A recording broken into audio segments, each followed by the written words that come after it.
Señor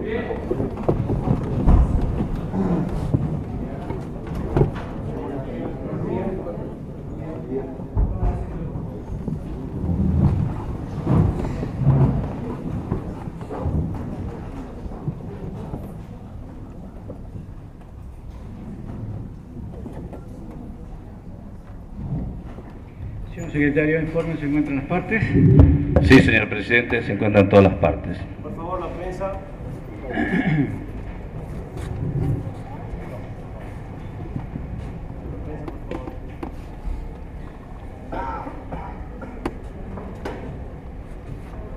Bien, pregunto a las partes si están en condiciones de sus conclusiones. La querencia, acción civil, fiscalía, señores defensores. Bien.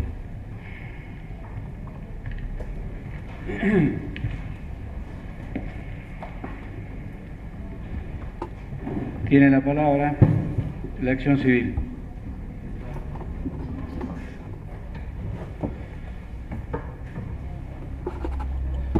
Buenos días, señor presidente. Buenos días, colegas. Buenos días, señores imputados. Buenos días al público en general y a mi cliente.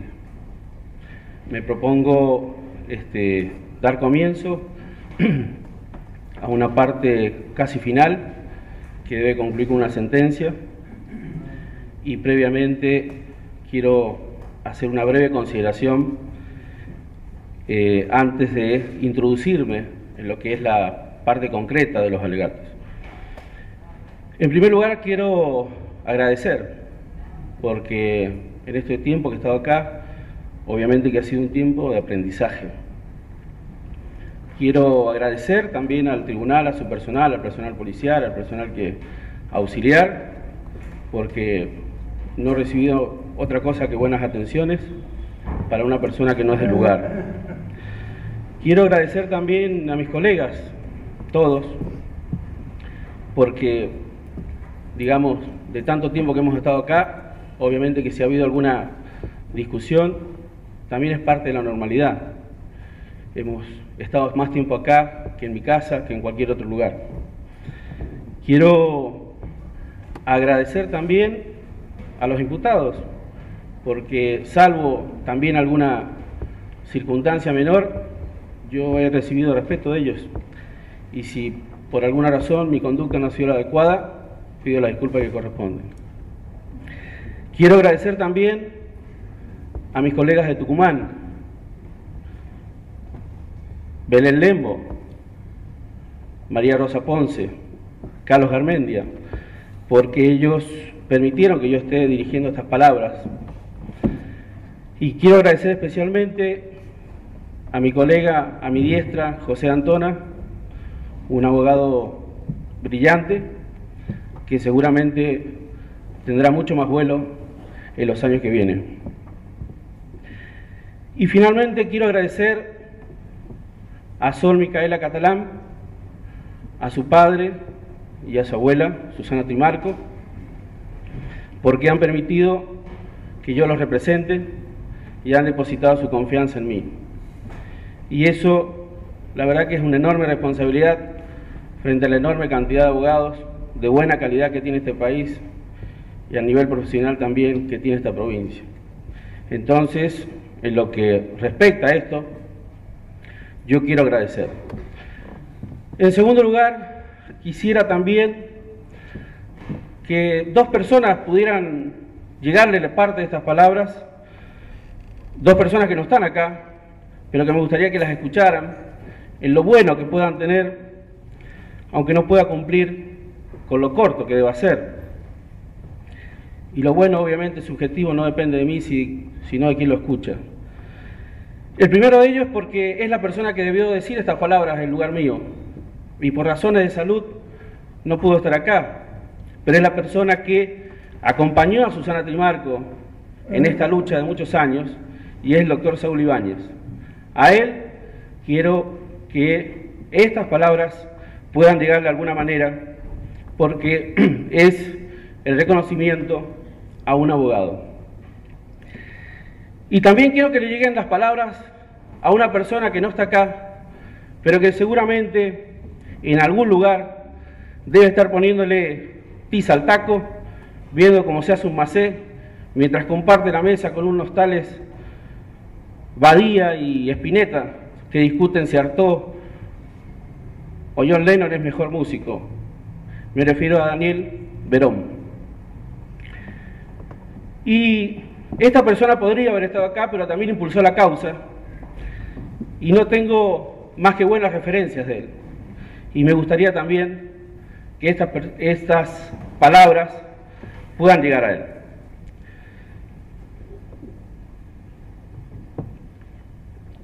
Finalmente, lo que puedo decir, además de mis clientes, además de este tribunal, yo quiero recordar hoy día en la persona de un libertario. Cuando yo escucho la palabra libertad en este país, yo me referencio a una persona, y esa persona es Osvaldo Bayer. Y Osvaldo Bayer, cuando escribió ese libro maravilloso de la Patagonia trágica, la Patagonia rebelde, cuenta a nosotros, a las distintas generaciones, que en el prostíbulo de la Catalana, el 17 de febrero de 1922, 5 mujeres se negaron a prestar el servicio a los soldados asesinos, a los que habían fusilado a los obreros y revolucionarios. Consuelo García, Argentina, 29 años. Ángela Fortunata, Argentina, 31 años. Amalia Rodríguez, 26 años, Argentina. María Juliachi, 28 años, española. Y Maud Foster, 31 años, inglesa. 5 prostitutas, señor presidente. 5 putas, señor presidente. Esas personas, en 1922 dijeron, esta noche no. Y esas 5 personas, señor presidente, tienen mucho que ver con las que declararon acá. Esas personas que hicieron un gesto digno hace muchos años atrás, yo las vi acá, yo las escuché acá, y tuvieron un gesto tan digno como aquellas otras. Así que, como este es un caso difícil, complejo, yo pensaba, ¿por qué tanta gente está hoy presente acá? ¿Por qué tanto interés de la prensa? ¿Es solamente por Marita Verón? ¿Es solamente por lo que hizo Susana Trimarco? Y yo decía, bueno, ¿cómo lo explico? ¿Cómo lo explico antes de explicar el hecho, la razón de ser del actor civil? Que en definitiva solamente, y antes de entrar en esto, tenía que hacer 2 advertencias. En primer lugar, yo sé que solamente puedo concretar la acción civil con respecto a algunos de los imputados y no de todos, pero obviamente para hablar del hecho tendré que hablar de todos, incluidos los que no están en la acción civil.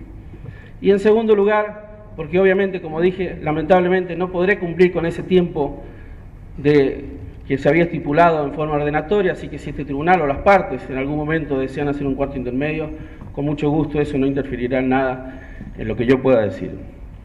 Pero yendo al grano y diciendo, bueno, ¿cómo cuento la historia de Marita Verón? ¿Qué digo? Yo diría esto, como si te lo tuviera que decir a un nieto, a un hijo, como si esta historia pudiera yo contarla más adelante, cuando me digan si yo estuve acá.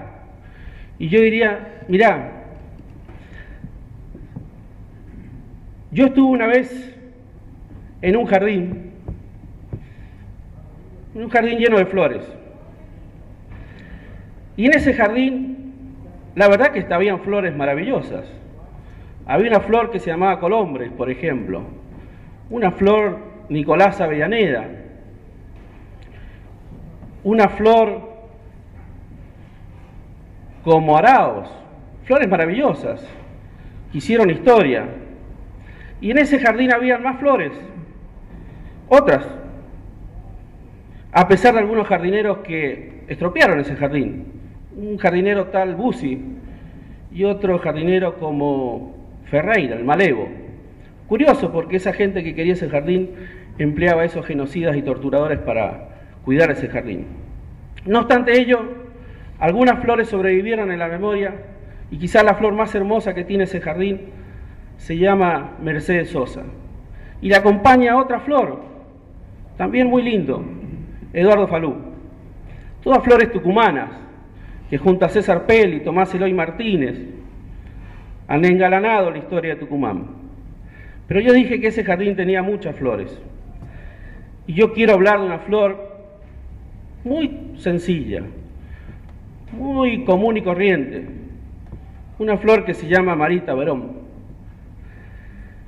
Y quiero hablar de esa flor porque esa flor no está aquí. Y esa flor común y corriente la vamos a recuperar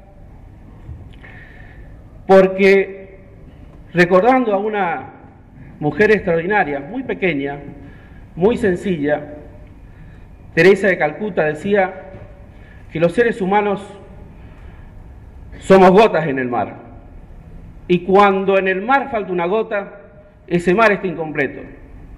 Y en otra punta ideológica, un hombre extraordinario, Eduardo Galeano, decía que los seres humanos somos como balsas en el mar, con luz propia, alguna con una luz más grande, otra como luz más pequeña, pero lo importante es que esa balsa tenga luz. ¿Dónde está la balsa de Marita Verón? ¿Dónde está la gota en el mar que es Marita Verón? Y por eso estamos acá, por esa gota común y corriente, por esa flor común y corriente, por esa balsa común y corriente. Yo tengo una foto de mi flor, señor presidente, que es la que ando buscando. Ella es Marita Verón. Esta es mi flor. Si alguien la ha visto, por favor que me diga dónde está. Porque yo tengo otra foto de Marita Verón, una foto actual de Marita Verón. Es esta, señor presidente. Esta es la foto de Marita Verón actual. Es la foto de un desaparecido, señor presidente. Es la foto de una pregunta. Porque un desaparecido es, ¿dónde está? ¿Por qué se la llevaron? ¿Por qué a ella? Y por eso estoy acá, señor presidente, para dar respuesta a esta foto, a esta imagen, a esta pregunta.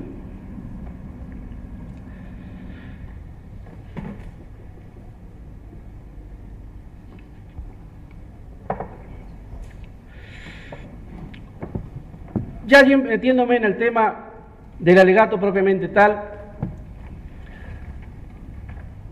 nos encontramos con la primera condición que debemos tener para poder establecer el hecho.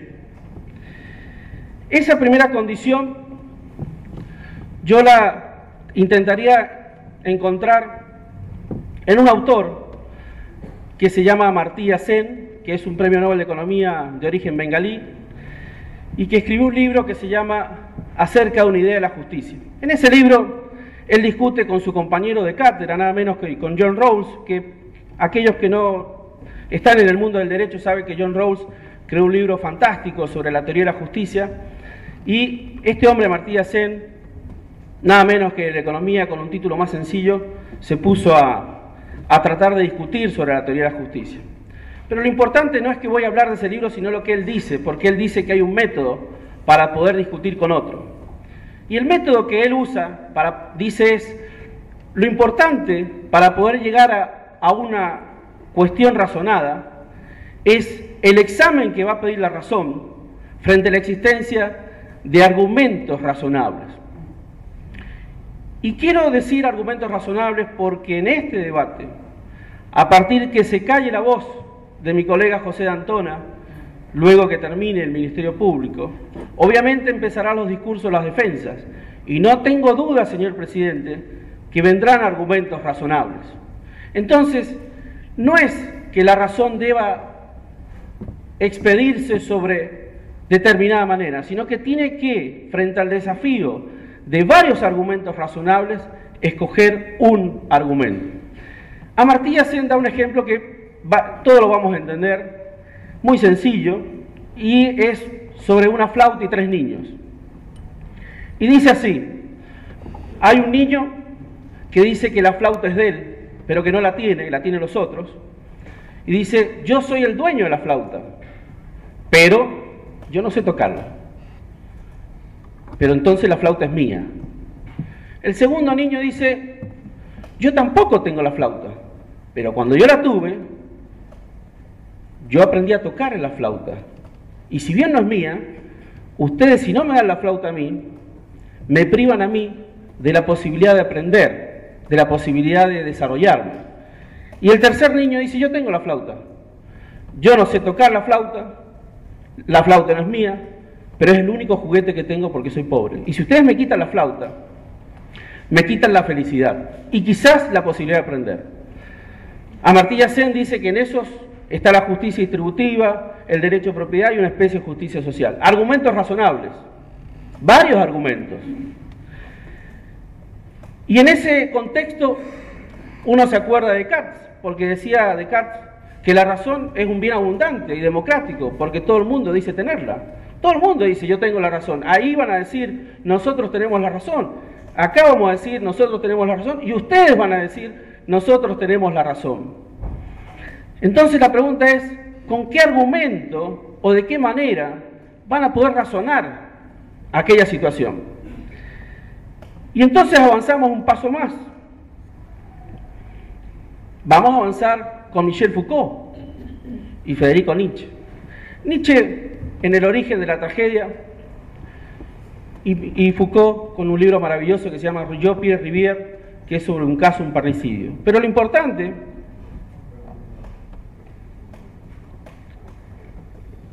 es que ambos textos, sí, bueno,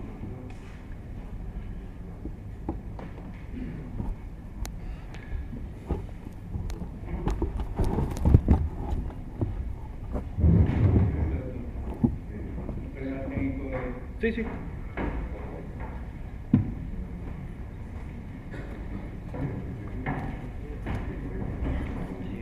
Está bien. Bien. Lo importante que estos autores van a decir, primero Nietzsche porque trae a la razón el origen del conocimiento cuando dice que en una noche estrellada los hombres descubrieron la razón. Es decir, la razón ya no viene dada, no es un regalo divino, sino que es la razón llega a la razón del otro por vía de una argumentación. Y Michel Foucault dice que la sentencia, señor presidente, aquella que se produce, es una lucha de contrarios o una lucha de discursos. En el caso de Pierre Rivière, que es un parricidio, obviamente los discursos fueron los discursos de la ciencia forense, de los psicólogos, los psiquiatras, los abogados, los imputados, las víctimas. Y lo que hace, en definitiva, el sentenciador es crear un nuevo discurso. No elige un discurso, sino que crea un discurso a partir justamente de la argumentación.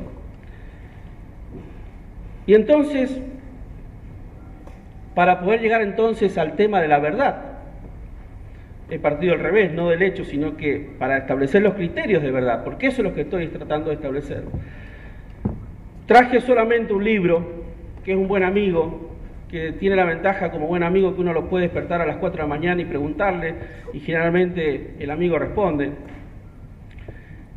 Y ese amigo se llama Karl Mittermeier, que es un autor alemán, por los que nos gusta la profesión, conocemos como el autor exquisito y excelente por el tema de la teoría de la prueba en materia criminal. Y él dice que entre las formas de establecer la verdad está la prueba y entre la prueba está el testigo. Y el testigo, dice, es la exacta correlación entre el hecho y el relato. O sea, hay un suceso, hay un sujeto y dice, esto sucedió así, y es cierto. Entonces, ese testigo es bueno. Son los testigos de Mittermeier. Y nos encontramos entonces con un estándar. Si el testigo perfecto es el testigo que es capaz de decir, esto sucedió, lo puede demostrar. Sin embargo, como dije, acá empezamos a tener, en este caso, alguna dificultad. Y es parte de este argumento razonable.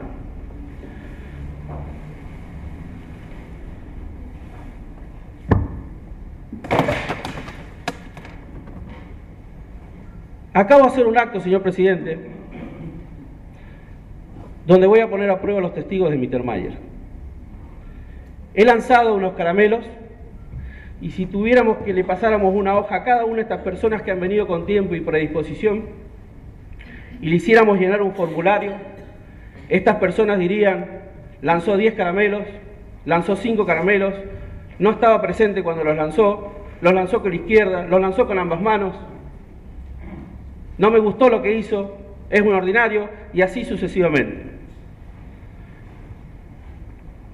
Y si en el año 2022, señor presidente, le preguntáramos a esas personas, es decir, 10 años después, sobre lo que escribieron, me dirían: no me acuerdo lo que escribí. No sé si eran 5 caramelos, creo que eran 3. ¿Estaba yo ahí? La misma persona que escribió, no otros. Y entonces, seguimos con el testigo perfecto de Mittermeier. Ahora, vamos al tribunal, señor presidente. No lo voy a poner a usted en apuros, pero le voy a preguntar al doctor Antona, al doctor Sale, para que me contesten mentalmente. ¿Cómo estaba vestido el señor Romano? ¿De qué color era la corbata del policía Héctor Britos? ¿David Catalán vino con corbata? ¿De qué color eran las zapatillas o zapatos de la testigo Amalia Garzón? ¿Qué calzado usaba la señora Palavecino Acosta? Y esto hace 9 meses, señor presidente. Y si les pregunto a ellos, y a él, que tiene muy buena memoria, dentro de 10 años, capaz que me diga: ¿qué Palavecino? ¿Sixto Palavecino? No, otro. ¿En qué juicio? Otro. Los testigos de Mittermeier, señor presidente. Pero si yo, cuando lanzo los caramelos, señor presidente, apago la luz y les empiezo a pegar a cada uno de ellos, les digo: no miren, y los insulto, y les pego, y los torturo, y los violo, y después de eso les digo: declaren, a ver cuántos caramelos tiró. Y si después de 10 años los vuelvo a preguntar, acuérdense de los caramelos que yo no tiré, a ver si van a declarar. Y entonces, ¿son los testigos de Mittermeier, señor presidente? ¿Es el testigo perfecto? Y cuando doy la vuelta por el derecho, me encuentro con un problema.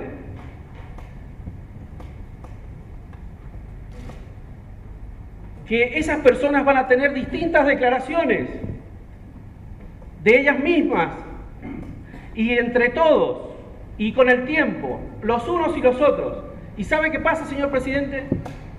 Ninguno de ellos miente, porque cada uno tiene su propio recuerdo.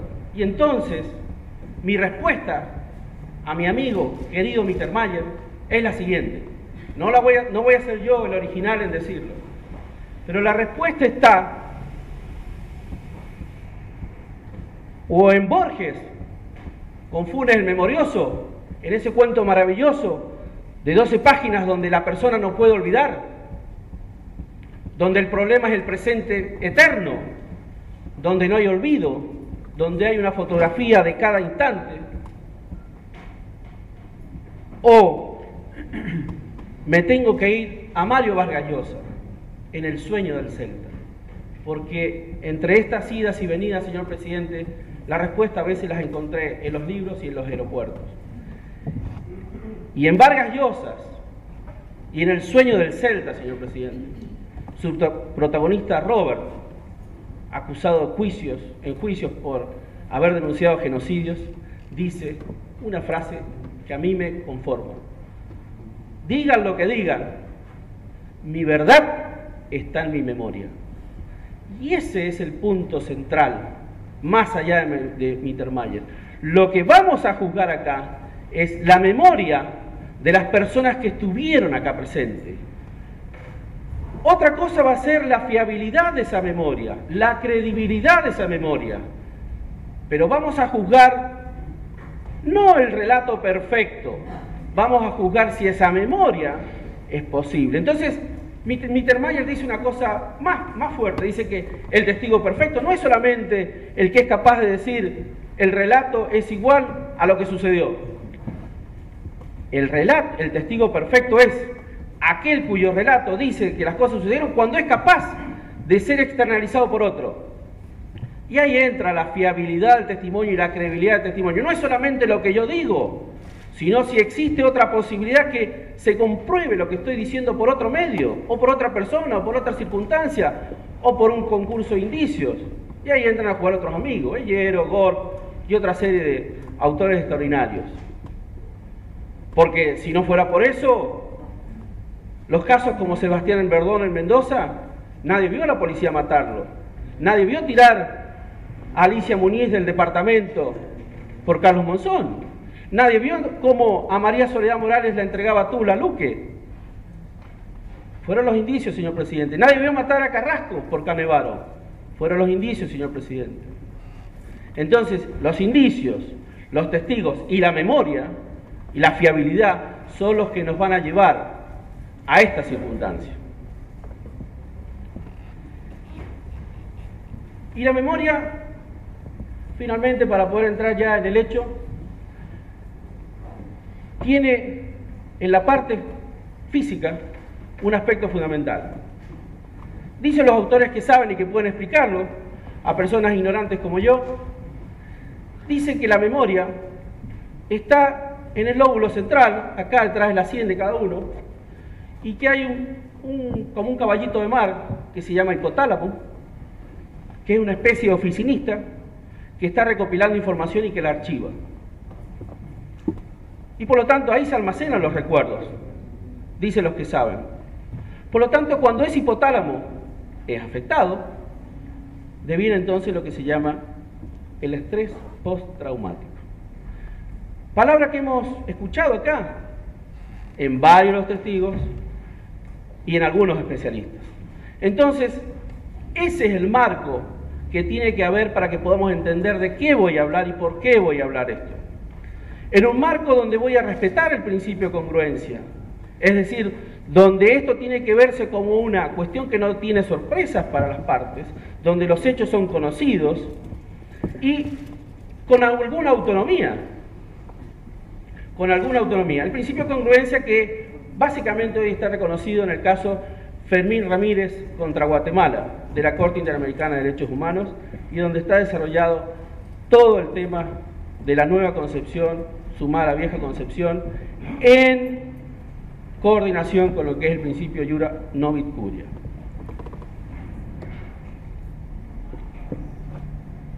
Entonces, señor presidente, voy a también respetar el principio de autonomía que tenemos los coayudantes del proceso penal, como es la acción civil y la querella, sobre la base de los casos o los fallos Tarifeño y Santillán de la Corte Suprema de Justicia de la Nación, que permiten que uno pueda tener una autonomía, un vuelo, una opinión distinta, pese a que nosotros no conocemos lo que va a decir el Ministerio Público. Nosotros eventualmente vamos a establecer circunstancias que no van a afectar el principio de congruencia y que están dentro de la autonomía. Entonces, para hablar del hecho,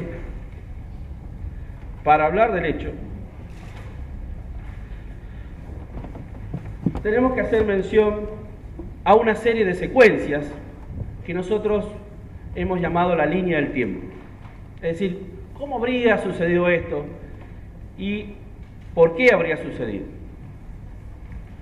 Para poder hablar de la línea del tiempo, entonces, la primera secuencia tiene que ver con los días anteriores a la desaparición, la ausencia, secuestro, como quieran llamarlo todos, porque hasta el momento de esos últimos días de marzo y primeros de abril, no sabíamos qué estaba pasando. Pero para poder hablar de eso, podemos hablar del año 2002 en Tucumán, una pareja joven, con una niña de 3 años, viviendo en un barrio sencillo, pero no humilde, de clase media, barrio Gráfico 2. Vivía en la Tucumán, por todos conocida, una Tucumán que no escapaba a las condiciones complejas de Argentina en materia socioeconómica, con una Tucumán quizás particularizada porque, bueno, acá estaba el famoso caso Barbarita, ¿no es cierto?, el tema de las desnutriciones, Pero bueno, en Mendoza, mi provincia, o en Córdoba, o el otro, Argentina no estaba mejor y atravesábamos una grave crisis política, institucional y social. Pero en ese barrio, para el año 2002, esta pareja vivía ahí. Esta pareja estaba conformada por Marita Verón, una joven común y corriente, que no tenía nada de extraordinario, ni nada defectuoso desde el punto de vista que había interrumpido sus estudios universitarios, que su pareja tenía trabajos esporádicos y que habían decidido vivir ahí desde el año 2000 en el barrio Gráfico 2. Y habían incluso, en los últimos tiempos, con la ayuda de sus padres, instalado un pequeño negocio con cuestiones muy básicas para un poco quizás hasta dar vuelta a la plata, con la expectativa de hacer algo, pero además con una Marita Verón muy activa, que se preocupaba fundamentalmente porque quería ser preceptora, porque quería hacer repostería, en fin, una persona con un perfil mucho más quizás, con una actitud quizás más de pujanza que su pareja David, en el cual se conformaba más con los trabajos esporádicos. Pero bueno, era la vida, ellos eran felices a su manera, alguna vez habían hablado de irse a vivir con su madre, esa era la situación. Hasta ese fin de semana largo del 1-2 de abril, nada hacía suponer que iba a pasarle algo a esta persona, que como decía, no se ha demostrado acá que tenía ni amantes, que le gustaba la prostitución, que había alguna razón para que su esposo o sus familiares la secuestraran, o porque indemostrables deudas de juego de su padre también influyeron en esto. Y entonces, acá viene la primera dicotomía. Y yo a estas palabras les puse un título, con el fin de que podamos argumentar. Y les puse el título que se llama así: El mundo es mío contra la gran estafa. Para los que no conocen, El mundo es mío es un boliche que perteneció a la familia Ale, tanto es así que en el año 2005 fue famoso por un homicidio. 2 personas, un tal P.C. Rivas y Carlos Castaño, fueron absueltos, pero ese boliche estaba en Alderetes. Y la gran estafa porque es parte de la argumentación que viene, señor presidente, no espero menos que eso. Seguramente las defensas van a ser más capacidad inventiva y podrán ponerle mentiras verdaderas, lo que el viento se llevó, en fin. Pero yo voy a ponerme en un lugar físico de Alderetes. Entonces, como venía diciendo, estas personas o esta familia tenía una vida normal, iban, venían, tenían mucha más relación con la familia de la madre de Marita, Susana Trimarco y Daniel Verón, que con los otros padres en el sentido de ayuda económica o de estar juntos. Y tal es así que Marita Verón va a la casa de su madre ese fin de semana junto con David y su hija, porque su madre cumplía 34 años de casada con Daniel Horacio Verón, y entonces lo celebraban ese fin de semana largo que tenía que ver con esa fiesta íntima a la cual estaban invitados las personas más afectas a ese evento. Y entonces estas personas se van a esa casa, acá en la calle Tames y Santiago, dejan cerrada su casa, pero bueno, se despiden de una persona, que es Patricia Soria.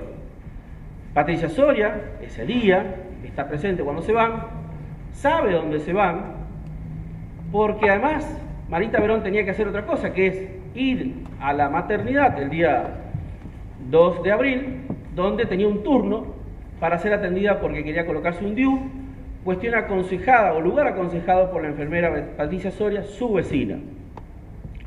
Y ahí iba a ser atendida por una persona conocida de Marita Verón, que es el señor Ardiles.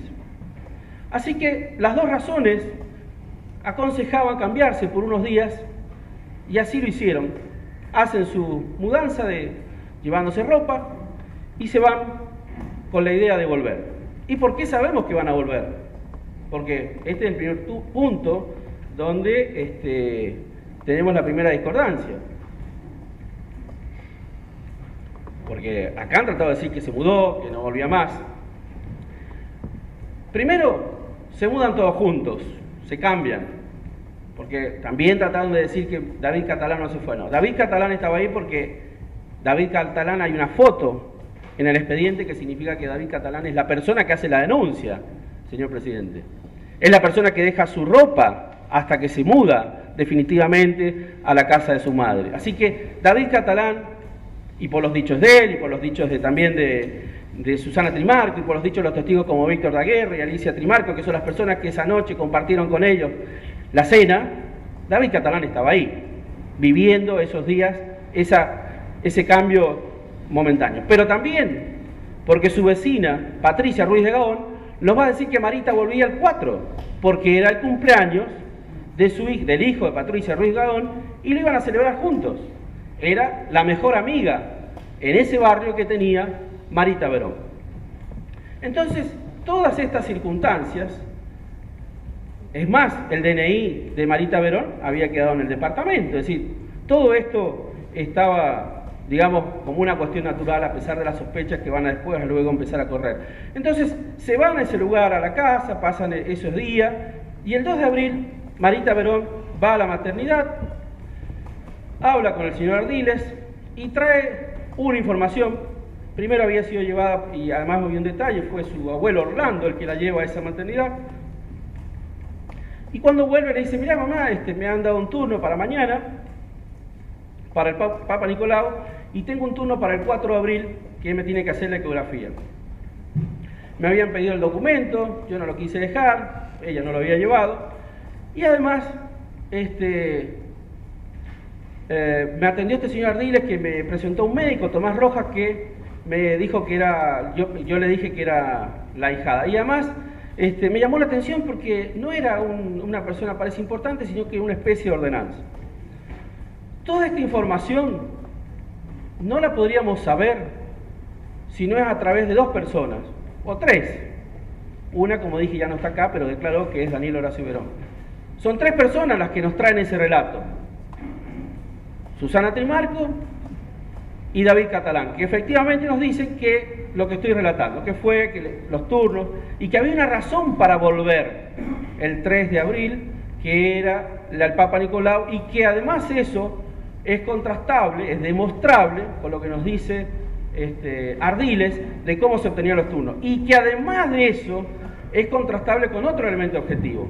A preguntas que se le hicieron a Ardiles, si era posible obtener un turno a las 9 de la mañana, dijo, no, para ir a la maternidad y conseguir un turno, 6 de la mañana.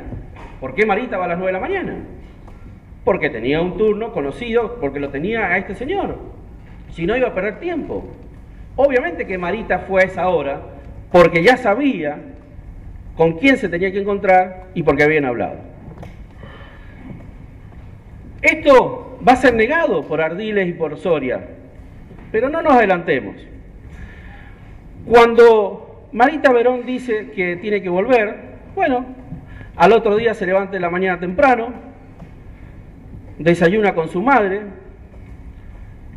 dice que va a ir sola, que no era necesario, Daniel Verón se demora un poco, dice, me voy caminando, y se va.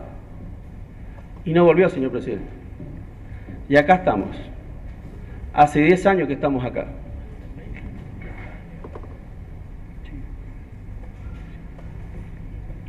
Y nos encontramos entonces que no vuelve, y Marita Verón se fue con sus zapatillas blancas, su jean, su remera turquesa, 5 pesos y la foto de Micaela en el bolsillo. Y se fue. David Catalán dice que le dijo, ya vuelvo, amor. Susana Trimarco dijo, mamá, comprá tinta para que nos tiñamos el pelo a la vuelta. No son las palabras del que no quiere volver, señor presidente. Son las palabras de una persona común, en un día común, en una familia común. Y no volvió. Y empezó entonces esta búsqueda frenética al mediodía, porque Susana Trimarco dice que tiene un presentimiento de que algo había pasado, y no Vuelve a la casa, se pone a cocinar y pregunta, y David dice, no sé, dijo que iba a volver, y empieza una búsqueda. Y empieza la búsqueda, hasta que dicen, bueno, vamos a hacer la denuncia, no se la quieren tomar, y hacen la denuncia en la comisaría séptima, donde estaba el comisario Daniel Sánchez, y la tiene que hacer David Catalán porque decían que lo tenía que hacer el marido. Y acá entonces viene la primera cuestión objetiva, la primera foto de este expediente, señor presidente. Si Patricia Soria dijo que no sabía que iba a ir ese día, si el señor Ardiles no sabía que iba a ir ese día, si Patricia Soria dice que no se conocían con el señor Ardiles, ¿por qué entonces, señor presidente, van a buscar la única casa que van a ver, la primera casa que van a ver es la casa de Patricia Soria? Si Patricia Soria hubiera dicho esto, que no sabía y la había recomendado en diciembre del año pasado, del 2001, no había nada que hacer. Pero van ese día, señor presidente. La primera casa que visitan es la de Patricia Soria. ¿Y cómo es que llegan a la casa del señor Ardiles si no es por la dirección de Patricia Soria, porque los señores Verón y Trimarco no lo conocían? ¿Cómo es que no se conocen los que en definitiva eran amantes? Sostenido por David Catalán, que dijo, sí los conozco, yo los vi besarse en el barrio. Entonces, hay un hecho objetivo, señor presidente. A esa casa van, la primera casa. Y con otro elemento objetivo, Patricia Soria, en su declaración testimonial que está reconocida, dice que ese día a la 1 de la tarde llama al señor Ardiles por un tema que no tiene nada que ver con esto, pero después lo va a negar. Entonces, ese día 3 de abril, sí se comunican. Ese día 3 de abril, al primer domicilio que van es al de Patricia Soria. Y empieza una búsqueda que no se sabía por dónde ni cómo, solamente era cuestión de ir, buscar, visitar hospitales, maternidades, policías. Y entonces aparece un señor, Celaya, del jardín, ves un señor que vendía golosinas en el jardín Semillitas, al lado de la maternidad, que dice, mire, esta persona declara el 4 de abril, ayer yo la vi, esta chica de la foto, y se subió, no sé, pero creo que se subió o pasó cerca de un Renault 12. Y entonces se van a producir dos actos totalmente distintos. Le hacen una entrevista, una encuesta ambiental a Patricia Soria, y Patricia Soria devuelve atenciones. Patricia Soria dice que Marita Verón, o sea, a lo mejor se quedó dormida en el mueble, con el hermano La Constanza, es una chica que anda con polleras cortas, que es una persona mala, que trata mal a su hija. Y entonces un policía servicial, ya vamos a ver los servicios que presta, Héctor Brito, de la Brigada de Investigaciones, dice, vamos, primera hipótesis, el amante, y rompe la casa de Tío Vallejo, sin resultado alguno, obviamente, pero ahí se va la investigación. Y Daniel Sánchez, quien recibe la denuncia diciendo esto de Patricia Soria, ordena el allanamiento del señor Ardiles. Entonces, la causa va para dos lados.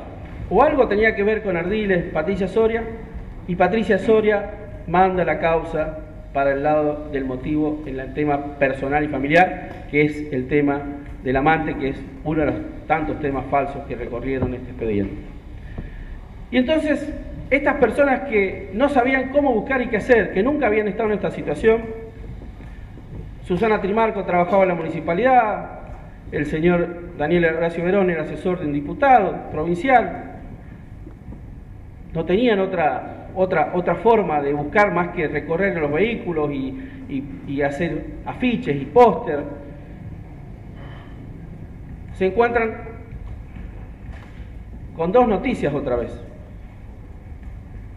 muy distintas y muy trágicas.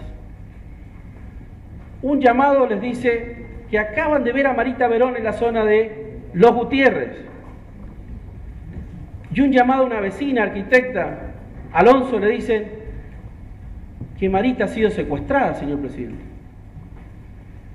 que ha sido secuestrada a las 9 de la mañana, levantada en la esquina de Tama y Santiago por un auto rojo. Marita estaba para los Gutiérrez. Marita la habían secuestrado el día 3 de abril. ¿Y la familia qué hace? Va a buscar a Marita. Si le dicen que están los Gutiérrez, va a buscar a Marita. A eso ya se había producido una entrevista con un viejo amigo policía, el comisario Jorge Tobar, quien se suma informalmente a la investigación, y van a buscar a Marita por los Gutiérrez, con el comisario Sánchez y Daniel Verón con una foto. Y se entrevistan en los Gutiérrez con una enfermera, la señora Acosta de Palavecino, y con su hermano Acosta, y le dicen, sí, es ella. Ella es la persona que estuvo en la esquina de mi casa, ahí estuvo, ahí, en la puntita ahí de la entrada, estaba Marita, sentada. Pero estaba como drogada, estaba como ida. No se le entendía lo que hablaba. Y siguen buscando, y aparecen en la ramada otras personas. Una señora Sotelo, un señor Vanega, el esposo, dice, sí, ella estuvo acá. Y dan casi las mismas descripciones, varían en algunos casos el calzado, pero es la misma vestimenta, la misma forma de ser de una persona desaliñada, que apenas balbuceaba, que no se la veía bien, pero que además tenía una característica: no venía para Tucumán, para San Miguel, iba para otro lado. Es decir, se iba alejando esa persona que llamaban Marita, o esa persona que reconocían como Marita. Una sola persona, señor presidente, fue capaz de alcanzarle un sándwich, de llevarle algo. Y otra persona llama a la policía. Julio Fernández, cuando declara, uno de los policías que interviene en varias de las investigaciones, va a decir que después, en el 2006, cuando recorre otra vez la zona, encuentra más gente que se documenta en la causa de averiguación para él. Es decir, encontré un señor que trabajaba en el correo, que me dijo que también la había visto cerca del mástil, que era Marita Verón. Y entonces tenemos esas, por lo menos 5 personas que han visto a Marita Verón, desaliñada, caminando erráticamente, como drogada, como perdida. Y entonces, menos mal, señor presidente, llega la policía. Vamos a encontrar a Marita. La policía la ha encontrado. No, señor presidente. Víctor Juárez, el oficial a cargo, junto con otro señor Dávila, dice, bueno, lo que pasa es que estamos comiendo un asado ese día, y yo mandé ahí, porque vino un señor Vaca, ahí a Vaca, que me dijo que habían visto a Marita, una chica, una señora, y fue Mario Corpus, que no estaba de servicio, junto con Ruiz, y la trajeron de la ruta. Y luego, cuando la vimos así, decía que quería ir al centro, no se le entendía mucho, y la subimos a un ómnibus, señor presidente, con el Guiso González, que es el chofer, y el Guiso González se la llevó, y para terminar, y yo, que soy el oficial a cargo, Suárez, me subí, no le di atención y la dejé la terminal. ¿Y usted asentó esta novedad? Ah, no. ¿Pero y cómo? ¿Encontrar una persona en la ruta, prestarle auxilio, no es para el libro de novedades? Sí, pero no lo anotamos. ¿El libro de novedades? Se perdió, señor presidente, no lo tengo. Y la circular 130, señor presidente, que se emitió para toda la provincia de Tucumán el día 3 de abril en la noche, reconocida por Sánchez por cuanto policía había, y en la ramada no lo conocían, señor presidente. No nos llegó el radiograma, no conocemos esto, no sabíamos que buscaban a esta chica, pero además, señor presidente, esa chica es señora,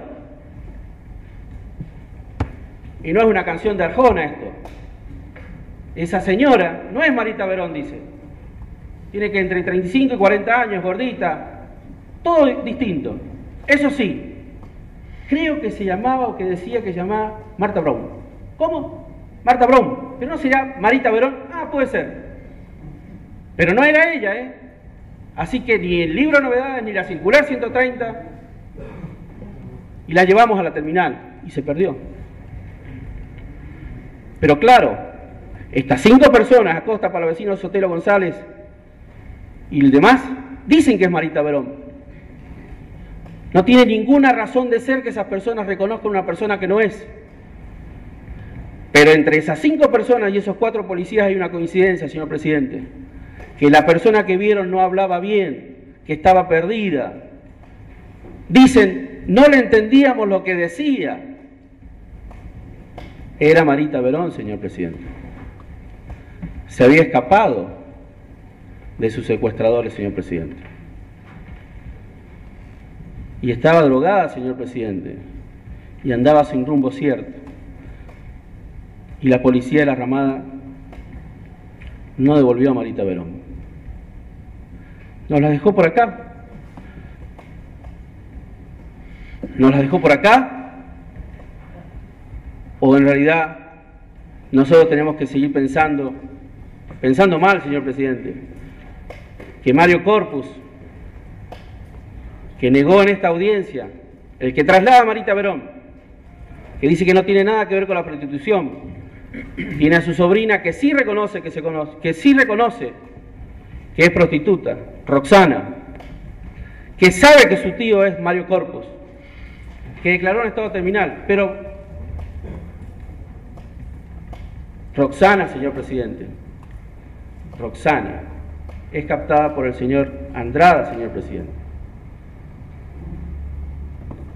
Y entonces, señor presidente, vamos a ir a poco llegando a atar esta situación. Resulta al final que sí hay relación entre la Ramada y la prostitución y alguna gente que empieza a aparecer en el grupo, a pesar de esos testimonios que nos indican de una persona que en ese estado terminal fue capaz de venir a recordar acá lo que antes había dicho. Y cuando llegamos entonces a esta situación no tenemos otra alternativa que decir que esa gente de la Ramada sí tiene que ver en la desaparición de Marita, que esas personas son las que van a devolver a Marita a su grupo de secuestradores. Y entonces ahora vuelvo a la llamada. Esta gente fue, los familiares, a buscar a Marita Verón y no la encontró. Y la última gente que tuvo a Marita Verón fue la policía de la Ramada, señor presidente. Esa policía en el cual la prueba de las llamadas telefónicas de la comisaría jamás pudieron ser obtenidas,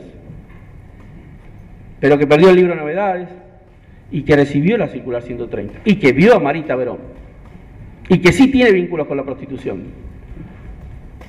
Y entonces, señor presidente, ¿cómo es el tema de los secuestradores? Porque teníamos el tema del señor Zelaya, que había declarado el día 4, y dijo, no, yo esta señora la vi el día anterior. Zelaya no lo tenemos acá, falleció, no pudo ser preguntado, pero obviamente que ese llamado telefónico tiene que ver con el hecho y no la declaración de Zelaya respecto de esa situación que dice haber visto una persona mayor y en el cual no da muestras de ninguna seguridad y que además no podemos contrastar. Entonces, el hecho está sentado en esa llamada telefónica.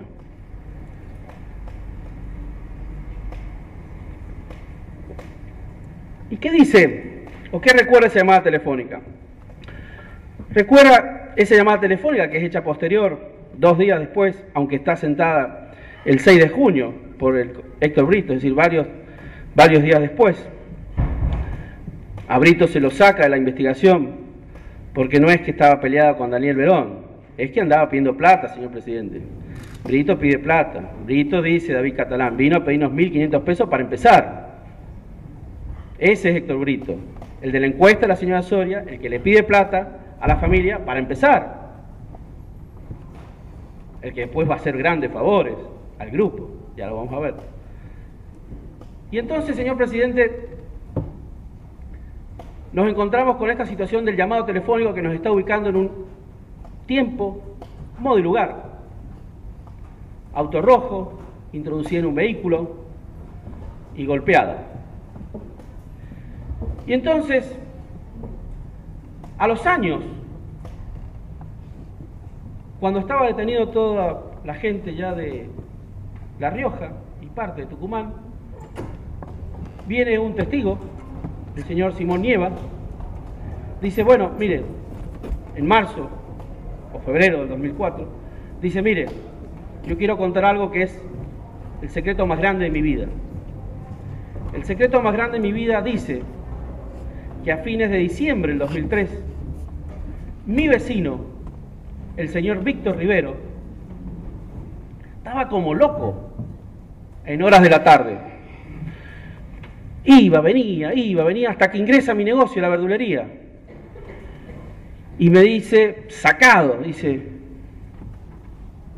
quieren que vaya a la remisaría, me está llamando a mi hermana para que vaya a la remisaría, para que hable sobre, porque me acusan de que yo había abusado de una chica que tiene, del padre que tiene, es el intendente de la cancha.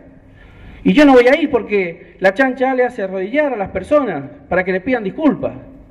Y además, mi hermana es una tal por cual, porque paga mal.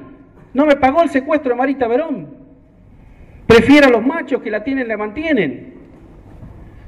Yo la metí en el auto, la golpeé con esta arma que tengo acá. Me manchó el asiento del auto y se la llevé a la casa de mi hermana en Hierbabuena. El mismo lugar donde se perdían los afiches, señor presidente. El mismo lugar donde se perdían los afiches. Todos los afiches de Marita Verón. No se perdían en la terminal, se perdían en Hierbabuena. Y cuando iban a hacer un allanamiento la piraron para La Rioja. Y entonces, cerrada la instrucción casi, se produce la imputación de estas dos personas. María Jesús Rivero y Víctor Riveros. La hermana porque supuestamente dio la orden a su hermano, quien supuestamente la acató y que esa tarde se la contó. Y entonces, claro, esto lo vamos a saber en el 2004, pero lo que quiero significar, señor presidente, es que el 7 de abril del 2002 ya sabíamos que Marita Verón no se había ido voluntariamente. Algo habrá pasado porque Marita Verón andaba vagando por la ciudad perdida, no pudiendo volver a casa. La policía que no la devolvió y la llamada telefónica que nos dice que la secuestraron. A Marita. ¿Quién va a secuestrar a Marita? ¿Qué importancia tiene Marita?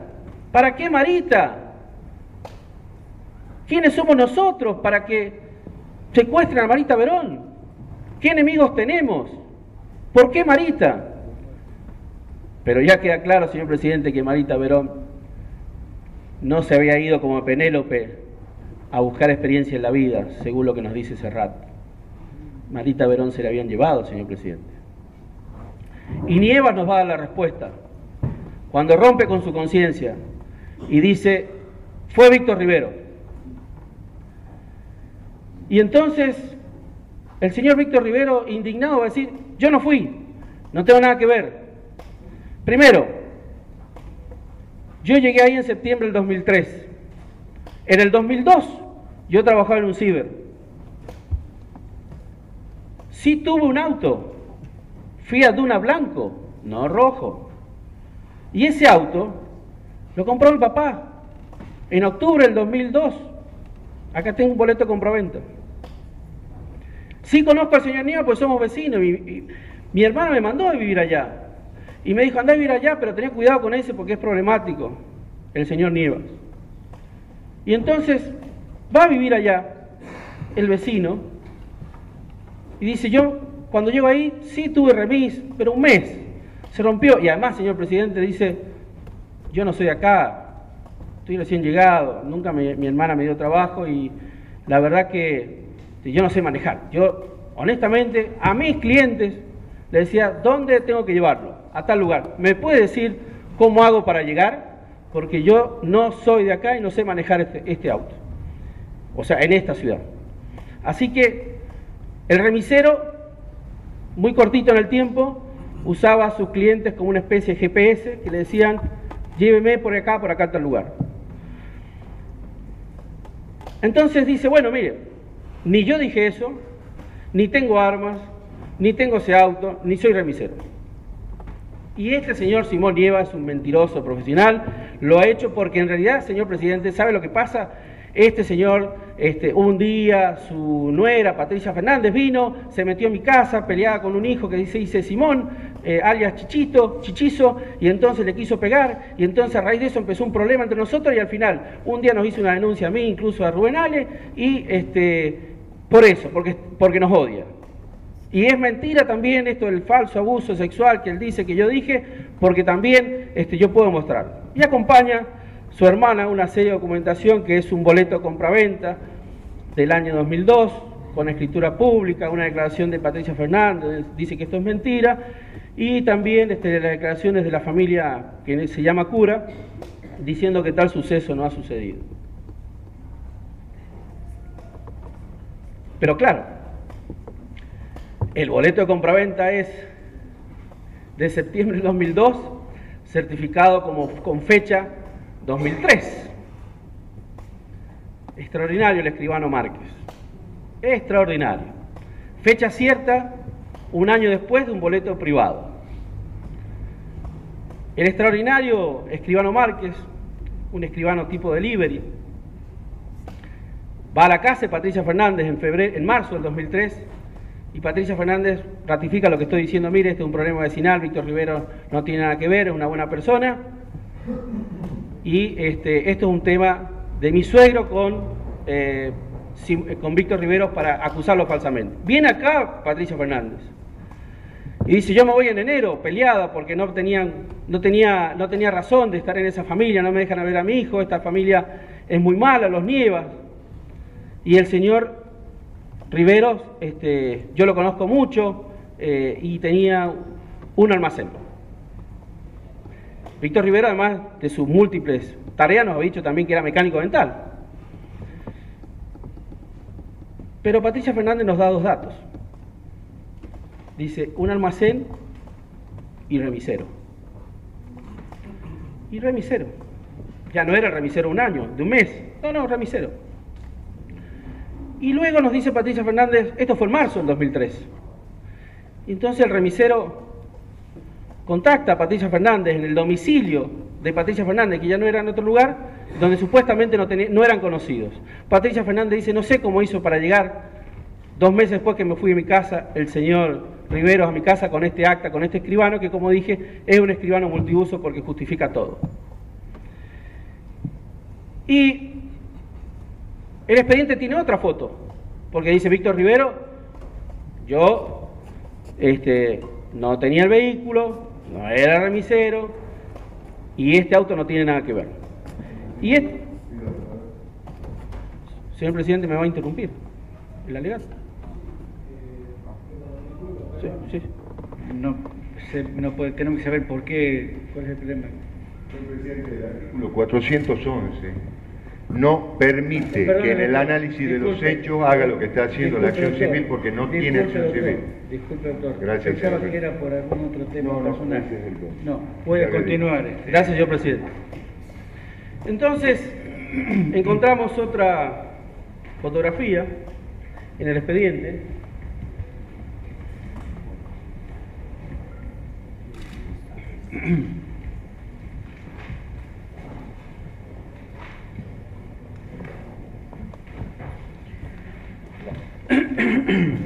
Que está en el tomo 17, prueba aceptada por el doctor Morfil y por esta parte, que son las fojas 3282 y 3283, que es el allanamiento que le hacen al señor Víctor Rivero, mientras él no está en su casa, porque él está en Salta, como su hermana que va a estar en Buenos Aires cuando le allanen la casa, pero sí va a estar la doctora Morfil en la casa para resguardar los derechos de su cliente.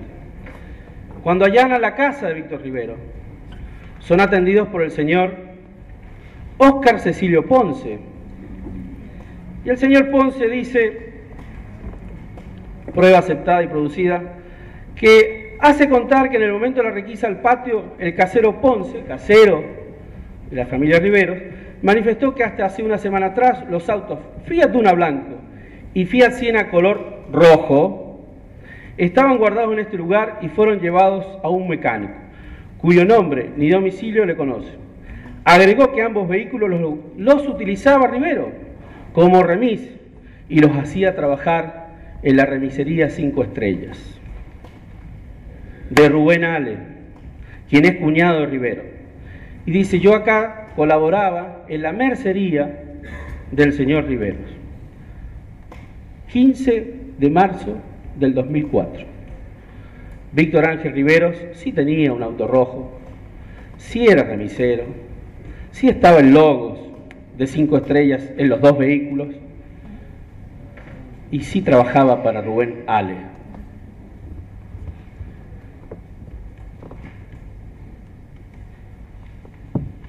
Y su hermana nos va a decir, esto también es un infundio, esto es una mentira de este señor Nieva, porque yo llegué acá en el año 88, era profesor de educación física, conocía al señor Ale, tengo un hijo con él, pero yo me di cuenta por ahí quién era él. Yo le manejaba los camiones porque la Chancha Ale, así se lo conoce acá en Tucumán, manejaba los camiones y yo le ayudaba.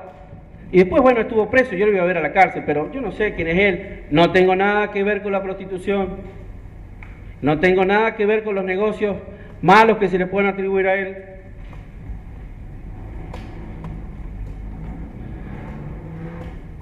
Y entonces, veamos qué dicen las fotos del expediente. Y las fotos del expediente nos van a decir algunas cosas. Primero, en el tema de los indicios, Patricia Soria, cuando es preguntada por esta acción civil,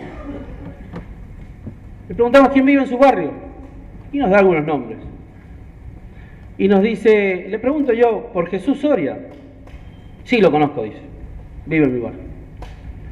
Cuando se le pregunta a la señora Rivero si conoce La Rioja, dijo, sí, fui una vez a un acto de Menem, donde estaba Jesús Soria por la CGT. Y uno dirá, bueno, mire, escúcheme, hay tanta gente equivocada, ¿no?, que es menemista, que hayan coincidido en La Rioja con un señor Soria, que ambos conozcan o que no conozcan, usted está totalmente, esto es magia suya, es como los caramelos que tira para distraernos, no tiene nada que ver. Y entonces uno dice, bueno, es una idea, puede ser un indicio, y uno avanza en el expediente hasta que aparece quizás una de las declaraciones más importantes que pudimos escuchar acá, que es la de Daniela Milgen. Y Daniela Milgen cumple quizás todo, ¿no? Ha sido víctima, ha sido testigo, es imputada. Y Daniela Milgen va a decir, doctor, me disculpa, podríamos, como se va a referir a otra persona, ¿sí? Me imagino que entra en otro tramo, podríamos hacer un cuarto intermedio. Encantado, señor presidente. ¿Sí? Sí, señor. Bien, muchas gracias. Vamos a hacer un cuarto intermedio de media hora, ¿sí? Bien. Bien, por favor.